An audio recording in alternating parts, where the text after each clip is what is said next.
तो हम आपको यहाँ ऐसी असुविधा देने की कोशिश करते हैं जो ज्यादा भी ना हो पर सुविधा भी ज्यादा ना हो।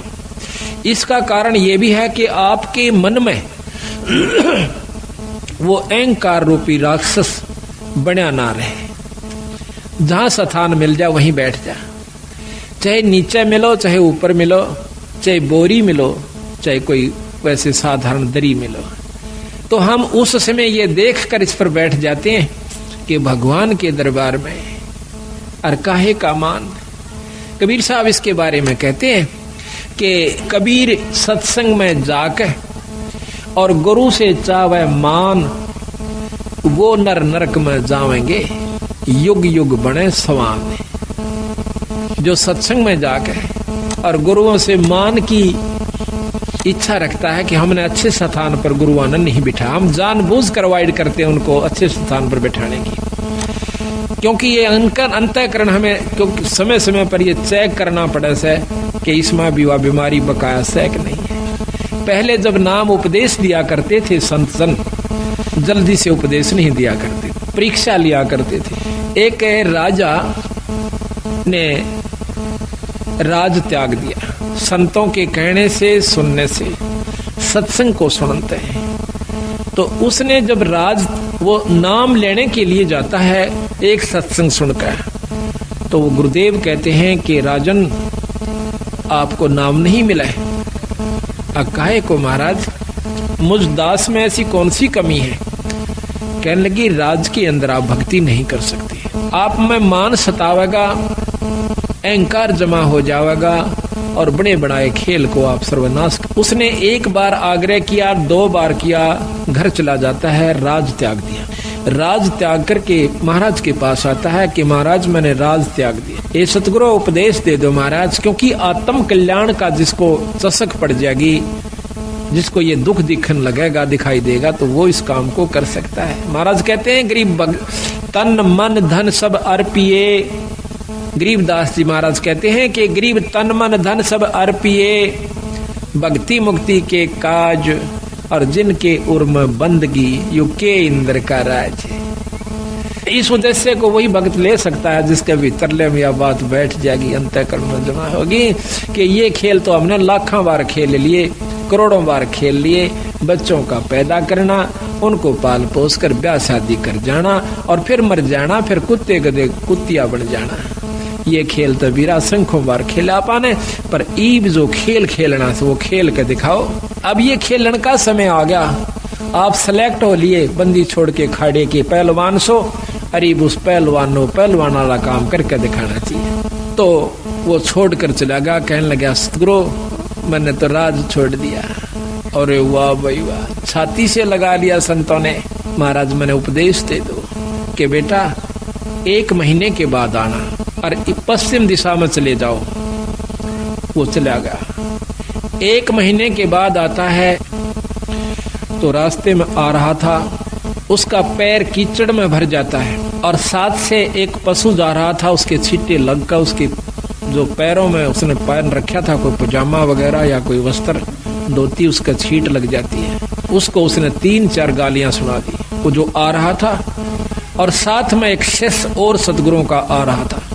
तो उसने देखा कि जब वो सत्संग में प्रवेश किया महाराज के आश्रम में, तो उसने वो अपने एक नलके पर या कुएं पर वो कपड़े साफ किए, थोड़े थोड़े पानी लगा करके थोड़ा थोड़ा उनको साफ किया, पहने।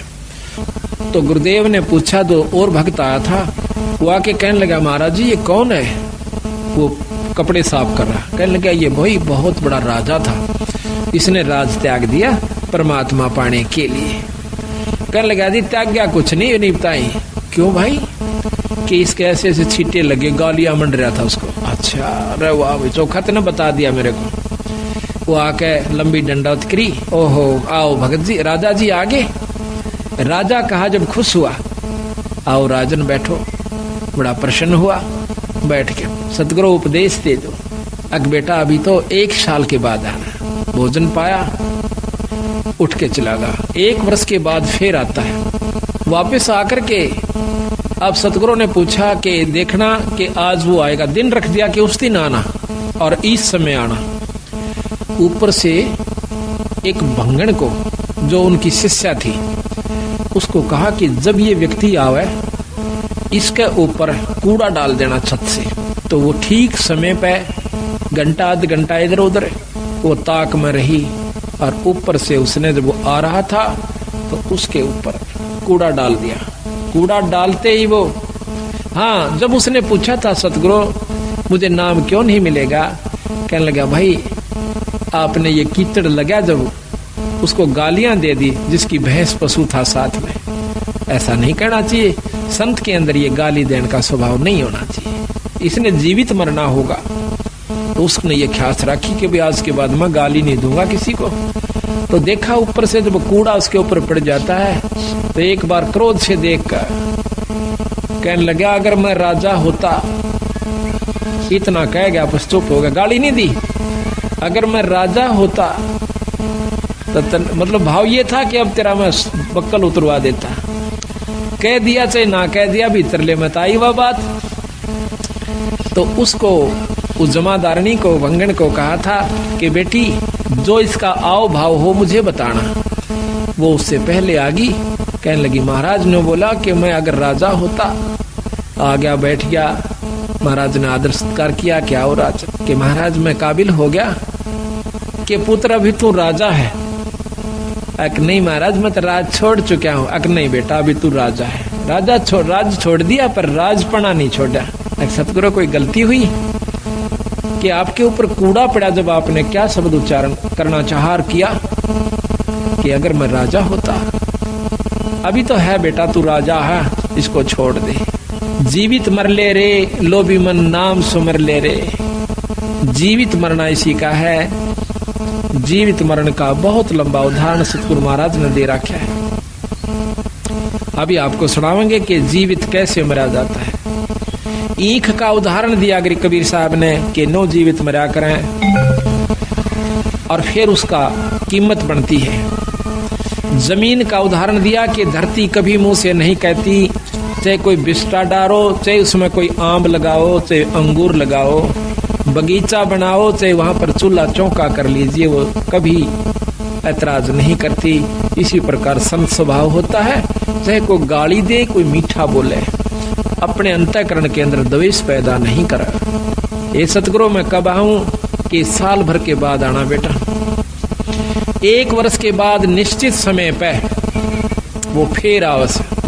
तो उस समय ऊपर से चौड़ा भर के डालना था। उस भंगण को कह दिया एक और व्यक्ति को कि ऐसे करना कि जब ये आवस के ऊपर गारा और पेशाब मिलाकर पशु का वो डाल देना। जब वो आ रहा था तो उसके ऊपर वो चौड़ा डल गया, ऐसे जैसे धोखे से। ओहो हो भाई मैंने ख्याल से नहीं करा, माफ करना।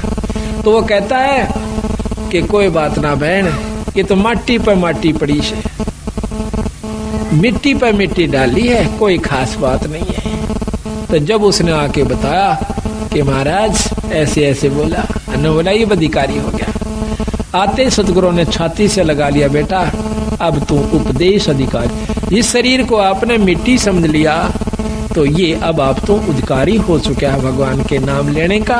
इब तू भगवान भजन जोगा होया।